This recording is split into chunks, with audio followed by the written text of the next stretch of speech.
ಆ ಸರ್ಜಿಕಲ್ ಅಸ್ತ್ರವನ್ನ ಪ್ರಯೋಗಿಸಿದ್ರೆ ಯಶಸ್ಸು ಕಾಣ್ತಾರ? ಹಾಗಾದ್ರೆ ಕುಮಾರಸ್ವಾಮಿ ಗೊತ್ತಿಲ್ಲ, ಆದ್ರೂ ನೋಡೋಣ ಅದೇನಾಗುತ್ತೆ ಎಂದು ಕದನಕ್ಕೆ ಮುಖ್ಯಮಂತ್ರಿ ಸಜ್ಜಾಗ್ಬಿಟ್ಟಿದ್ದಾರೆ. ಅಂದು ಅವರು ಹೇಳಿದ ಬ್ರಹ್ಮಾಸ್ತ್ರವನ್ನ ಈಗ ಬಳಸಲು ಹೊರಟಿದ್ದಾರೆ ನಾಡದೊರೆ. ಡಿಸೆಂಬರ್ನಲ್ಲೇ ಅವ್ರು ಹೇಳಿದ್ರು, ಪೊಲಿಟಿಕಲ್ ಪಂಟರ್ ಹೇಳಿದ್ರು, ಆ ಅಸ್ತ್ರವನ್ನ ಈಗ ಬಳಸೋದಕ್ಕೆ ನಾಡದೊರೆ ಮುಂದಾಗ್ಬಿಟ್ಟಿದ್ದಾರೆ. ಅಷ್ಟಕ್ಕೂ HDK ಬಳಿ ಇರುವಂತ ಆ ಬ್ರಹ್ಮಾಸ್ತ್ರ ಏನು ಗೊತ್ತಾ? ಕೆಲವೇ ಕ್ಷಣಗಳಲ್ಲಿ HDK ಸರ್ಜಿಕಲ್ ಸ್ಟ್ರೈಕ್ ನ ಎಕ್ಸ್ಕ್ಲೂಸಿವ್ ಸ್ಟೋರಿಯನ್ನ ಕೊಡ್ತಾ ಹೋಗ್ತೀವಿ.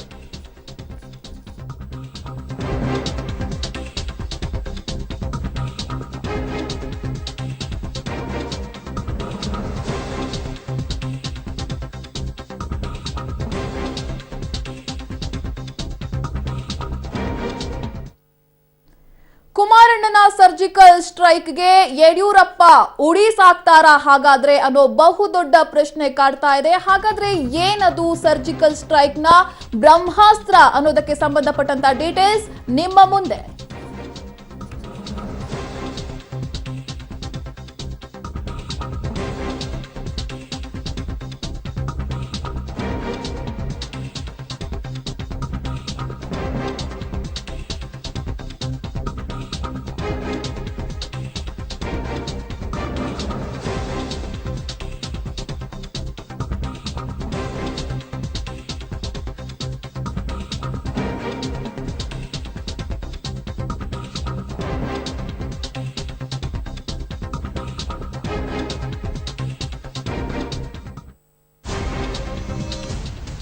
ಬಿಜೆಪಿಯ ಆಪರೇಷನ್ ಲೋಟಸ್ ಅಸ್ತ್ರಗಳ ಮೇಲೆ HDK ಹದ್ದಿನ ಕಣ್ಣನ್ನ ಇಟ್ಟಿದ್ದಾರೆ. ಅತೃಪ್ತರಿಂದ ರಾಜೀನಾಮೆಯನ್ನ ಕೊಡಿಸಿದ್ರೆ ಕುಮಾರಣ್ಣನಿಂದ ರಿವರ್ಸ್ ಆಪರೇಷನ್ ತಂತ್ರ ಆಲ್ರೆಡಿ ರೆಡಿಯಾಗಿದೆ. ಬಿಜೆಪಿ ಅವಿಶ್ವಾಸ ಮಂಡನೆ ಮಾಡಿದ್ರೆ ಕುಮಾರಣ್ಣನಿಂದ ಸರ್ಜಿಕಲ್ ಸ್ಟ್ರೈಕ್ ತಂತ್ರ ರೆಡಿಯಾಗಿದೆ. ಬಜೆಟ್ ಅಧಿವೇಶನದಲ್ಲೇ ವಿಶ್ವಾಸಮತ ಯಾಚನೆಯ ಸರ್ಜಿಕಲ್ ಅಸ್ತ್ರ ಪ್ರಯೋಗಕ್ಕೆ ಮಹಾ ಪ್ಲಾನ್ ಅನ್ನ ಇಲ್ಲಿ ಕುಮಾರಣ್ಣ ಮಾಡಿಕೊಂಡಿದ್ದಾರೆ. ಅಂದು ಸಿದ್ದರಾಮಯ್ಯ ಹೇಳಿದ ಕಿವಿ ಮಾತನ್ನ ಈಗ ಅನುಷ್ಠಾನಕ್ಕೆ ತರೋದಕ್ಕೆ HDK ಮುಂದಾಗ್ಬಿಟ್ಟಿದ್ದಾರೆ.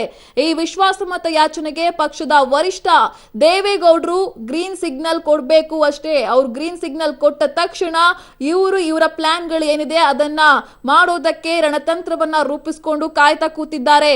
ಅಷ್ಟೇ ಅಲ್ಲ, ದೋಸ್ತಿ ಪಕ್ಷ ಕಾಂಗ್ರೆಸ್ ನಿಂದಲೂ ಕೂಡ ಗ್ರೀನ್ ಸಿಗ್ನಲ್ ಬರಬೇಕು. ಇದಕ್ಕಾಗಿ ಈಗಾಗಲೇ ಬ್ಲೂ ಪ್ರಿಂಟ್ ರಚಿಸಿ ಮುಖ್ಯಮಂತ್ರಿ ಕುಮಾರಣ್ಣನವರು ಕಾದು ಕುಳಿತಿದ್ದಾರೆ.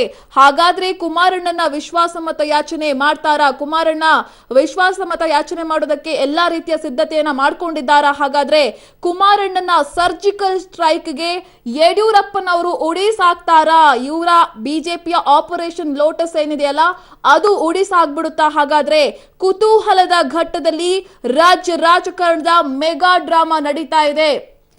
ಇವತ್ತು ಒಂದಷ್ಟು ಬೆಳವಣಿಗೆಗಳು ಆಗಬಹುದು, ಇವತ್ತು ಆಗ್ಲಿಲ್ಲ ಅಂತ ಹೇಳಿದ್ರೆ 6ಕ್ಕೆ ಆಗಬಹುದು. ರಾಜ್ಯ ರಾಜಕೀಯದಲ್ಲಿ ಒಂದಷ್ಟು ಅಲ್ಲೋಲ ಕಲ್ಲೋಲಗಳು ಸೃಷ್ಟಿಯಾಗುವಂತಹ ಎಲ್ಲಾ ಚಾನ್ಸಸ್ಗಳು ಇದ್ದಾವೆ. 4, 6, 8 6ಕ್ಕೂ ಏನು ಬದಲಾವಣೆಗಳು ಆಗ್ಲಿಲ್ಲ ಅಂತ ಹೇಳಿದ್ರೆ 8ನೇ ತಾರೀಕಿನಂದಾದ್ರೂ ಕೂಡ ಒಂದಷ್ಟು ಬದಲಾವಣೆಗಳು ಬೆಳವಣಿಗೆಗಳು ರಾಜ್ಯ ರಾಜಕೀಯದಲ್ಲಿ ಆಗಬಹುದು. ಕ್ಷಿಪ್ರ ಕ್ರಾಂತಿಯೇ ನಡೀತಾ ಇದೆ. ಸಾಕಷ್ಟು ರೀತಿಯ ಬದಲಾವಣೆಗಳು ಬೆಳವಣಿಗೆಗಳಿಗೆ ಸಾಕ್ಷಿ ಆಗ್ತಾ ಇದೆ. ಹೇಗಾದ್ರೂ ಮಾಡಿ ಅಧಿಕಾರದ ಚುಕ್ಕಾಣಿಯನ್ನ ಹಿಡಿಲೇಬೇಕು ಅಂತ ಹೇಳಿ ಇದೀಗ ಮಹಾಯಾಗವನ್ನ ಕೂಡ ಬಿಜೆಪಿಗರು ಮಾಡ್ತಾ ಇದ್ದಾರೆ. ಕೇಂದ್ರದ ಮಾಜಿ ಸಚಿವರು ಆಗಿರ್ಬೋದು, ಒಂದಷ್ಟು ಶಾಸಕರುಗಳು ಸೇರ್ಕೊಂಡು ಬೆಂಗಳೂರಿನಲ್ಲಿ 60 ವರ್ಷಗಳ ಬಳಿಕ ಈ ಒಂದು ಮಹಾಯಾಗವನ್ನ ಮಾಡ್ತಾ ಇದ್ದಾರೆ. ನೋಡೋಣ ಅದು ಯಾವ ರೀತಿ ವರ್ಕೌಟ್ ಆಗುತ್ತೆ ಅಂತ ಹೇಳಿ. ಮತ್ತೊಂದು ಕಡೆ ಬಜೆಟ್ ಅನ್ನ ಯಾಕೆ 8ನೇ ತಾರೀಕಿಗೆ ಮಂಡನೆ ಮಾಡಬೇಕು ಅಂತ ಹೇಳಿ, ರಥಸಪ್ತಮಿಯ ದಿನ, ಆ ದಿನ ತುಂಬಾನೇ ಚೆನ್ನಾಗಿದೆ. ಈ ದಿನ ಬಜೆಟ್ ಮಂಡನೆ ಮಾಡಿದ್ರೆ ಯಾವುದೇ ರೀತಿಯ ಸಮಸ್ಯೆಗಳು ಆಗೋದಿಲ್ಲ, ಡೋಂಟ್ ವರಿ ಮೈ ಸನ್ ಅಂತ ಈಗಾಗಲೇ ದೇವೇಗೌಡರು ಕೂಡ ಹೇಳಿರುವಂತದ್ದು ಮಗನಿಗೆ. ನೋಡೋಣ, ಸಾಕಷ್ಟು ಬದಲಾವಣೆಗಳು ಆಗ್ತಾ ಇದೆ. ಅದರ ಜೊತೆಗೆ ಏನು ಸಿದ್ದರಾಮಯ್ಯನವರು ಡಿಸೆಂಬರ್ನ ಅಧಿವೇಶನದಲ್ಲೇ, ಬೆಳಗಾವಿ ಅಧಿವೇಶನದಲ್ಲೇ ಒಂದು ಕಿವಿ ಮಾತನ್ನ ಹೇಳಿದ್ರು, ನೋಡಿ ವಿಶ್ವಾಸಮತ ಯಾಚನೆಯನ್ನ ಮಾಡಿ ಯಾವುದೇ ರೀತಿಯ ಸಮಸ್ಯೆ ಆಗೋದಿಲ್ಲ ನಮ್ಮ ಸರ್ಕಾರಕ್ಕೆ ಅಂತ. ಆಗ ಮಾತನ್ನ ಕೇಳಿರ್ಲಿಲ್ಲ. ಈಗ ಈ ಒಂದು ವಿಶ್ವಾಸಮತ ಯಾಚನೆಗೆ ಕುಮಾರಣ್ಣ ಮುಂದಾಗಿದ್ದಾರೆ. ನೋಡೋಣ ಇದು ಯಾವ ರೀತಿ ವರ್ಕೌಟ್ ಆಗುತ್ತೆ ಅಂತ.